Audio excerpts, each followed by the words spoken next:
Alright, all about zones of control. In By the Edge of the Sword, a game by Frederick Bay. This is Swords of Sovereignty, the Swords of Sovereignty edition of By the Edge of the Sword, Battle of Odingen. Still in turn 2, but definitely in the bottom half of the turn here. So I'm looking at Adolphe here to activate next. Adolphe right here. There's an Adolphe on each side, so this is the Adolphe for John the First. By the way, second half of turn 2, 8 turns overall. Definitely hard to tell who has the upper hand at this point, which actually would be a little surprising if I could, but really can't tell which side has the upper hand. Again, this is an army. They look to be pretty close in size and strength, actually, but we have this army right here under John the First. They're in this off-white. Then we have this dark cream or light tan color. This is an army under Siegfried. Alright, so looking at Adolphe's formation here. The reason why I'm looking at zones of control is because I want to move Adolphe's militia back here. They are fatigued, which means they're flipped to their back side with lower unit values. They are adjacent, but they are adjacent to this, to some of Siegfried's mounted men-at-arms, but they are in a rear hex. So this is all about zones of control. Let's start with game scale, though. In general, for the series, although scenarios can modify this, in general, we're talking about turns of 1/2 an hour. Hexes on the map here, about 200 meters from side to side, and a strength point represents 100 men. 100 men. So, again, 30-minute turns, 200-meter hexes, 100 man strength points. Again, that can be adjusted per scenario, since there are so many scenarios in the series. I think we're well into the 30s, maybe more, of scenarios that have come out for this system. I'm saying that off the top of my head. Hope I don't have that drastically wrong, but I think that's right. Let me see if I can. All right, but before I look at this, that doesn't help. All right, I guess I don't know. All right. I guess it's not clear. So zones of control will start with facing, because after all, that's where this started right here. So all units except routed units, this is typical for games of this type, must comply with facing. Every unit faces a hex side, not a vertex, which means that each unit has 3 front hexes and 3 rear hexes, basically dividing by 180 degrees. The front 180 degrees front, back 180 degrees is rear. Facing does affect movement, fire, and melees.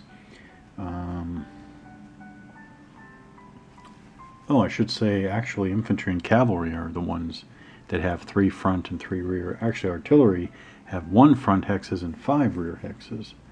Okay, but we don't have artillery in this battle. Leaders and army commanders do not have facing, so it doesn't matter which way they're facing. And routed units, which, by the way, we have our first routed unit, if I remember correctly, just off the screen here is the first routed unit. They have no facing, doesn't matter which way they're facing. Alright, so that's facing. Now we go to zones of control. Interesting that they have a rules section on zones of control when the very first sentence is, this game does not have zones of control. There are no zones of control in this game. So it's not necessary for a unit to stop on contacting an enemy unit. So he's in contact with the enemy unit and he wants to move to a hex that's adjacent to an enemy unit. All that is required is to pay the extra movement cost to change facing and to leave the hex. So it's a matter of movement and movement costs.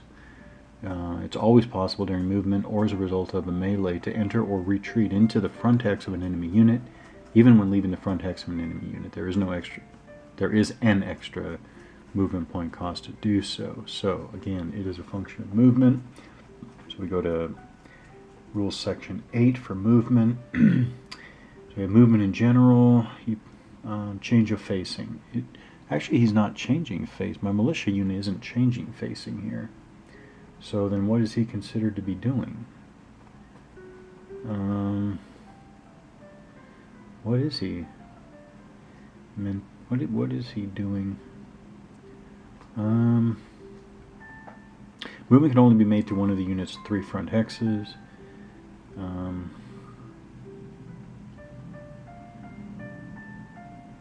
That makes sense though.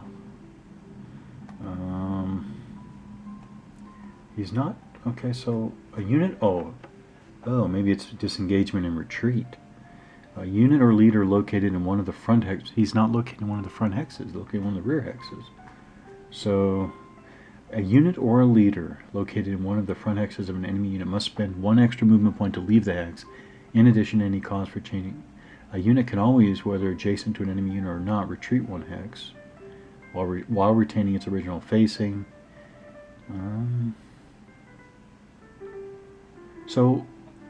Alright, so he's actually moving just fine to the rear of the unit here. Yeah, okay.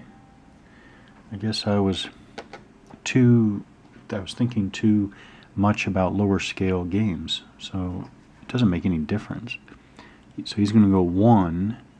Alright, so this is movement adjacent to the enemy, but not in a front hex. Now it's facing change, which actually why would facing change be any different? Because he's in the rear, I mean. A change of facing in the front hex of an enemy combat unit costs 2 movement points per hex side. But he's not in the front. Okay, so actually, so the unit has a movement allowance of 3. That's the lower right number, 3. Which, by the way, now that I'm looking at it to review, has a strength of 1. Of course, he's fatigued. That's the white stripe in the background here. Unit value, or what do they call it? Unit quality rating is 3. That's the lower center, a smaller number. Alright, and then movement allowance 3, so he goes 1, and then he changes facing for 2, an extra movement point for a total of 2 to turn 1 hex side. Now he puts the enemy mounted men-at-arms in its front, even though it's in its rear. Even though the militia is in the rear of the mounted men-at-arms, the mounted men-at-arms are now in the front hex of the militia unit. I moved him there so that he's in command range of Adolphe here. He has a range of 3, 1, 2, 3. But now that I think about it, he's probably going to... Well, I'll worry about that next turn when we check command check. Alright. Over here, so I don't see a reason to charge this unit because these defenders are uphill. See, they're uphill there. What condition are... This is the other Adolphe on the other side with his knights. So he's there with a knight unit, fairly strong knight unit. So yeah.